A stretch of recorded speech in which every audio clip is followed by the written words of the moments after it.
आधुनिक युगात शेती पद्धती बदलत असल्याने बैलांचं महत्त्व कमी होत असलं तरी मालेगाव मध्ये पारंपरिक बैलपोळा सण मोठ्या उत्साहात साजरा करण्यात आला। या वर्षीच्या बैलपोळ्याला भारतीय जनता पक्षाने विशेष रंग भरला।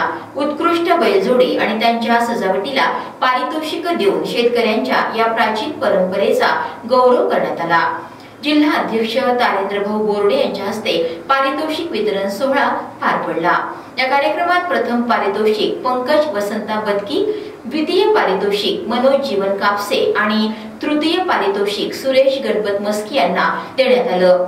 सर्व विजेत्यांना रोख रक्कम आणि सन्मान चिन्ह देऊन त्यांच्या कष्टाचं कौतुक करण्यात आलं। यावेळी मालेगाव नगरपंचायतचे नगराध्यक्ष डॉक्टर मनीष मस्की, वनपरिक्षेत्र अधिकारी शंकर हटकर, अनुप महाकुलकर, राहुल राठोड, प्रशांत नांदे, तालुका संघटक रवी टोंगे, शेख इस्माईल, डोमाजी भादीकर, सचिन देवाळकर, दुष्यंत निकम, दत्तू लाडसे आदी मान्यवर उपस्थित होते।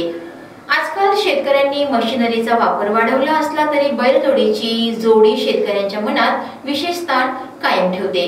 मालेगाव मध्ये आजही अनेक शेतकरी बैलपोळ्याला आपल्या बैलांना सजवून आणतात, मात्र या संख्यात घट होत असल्याचं दिसून येतं। बैलपोळा हा केवळ एक सण नसून शेतकऱ्यांच्या जीवनाचा एक महत्त्वपूर्ण भाग आहे। बैल हा शेतकऱ्यांचा विश्वासू साथीदार असतो। बैलपोळ्याच्या निमित्ताने शेतकरी आपल्या बैलांना मान देत असतात। बदलत्या काळात बैलांचं महत्त्व कमी होत असलं तरी बैलपोळा सारखे पारंपरिक सण आपल्या संस्कृतीचा एक भाग म्हणून टिकून राहणे आवश्यक आहे। यासाठी नवीन पिढीला या परंपरेची ओळख करून देणं गरजेचं आहे।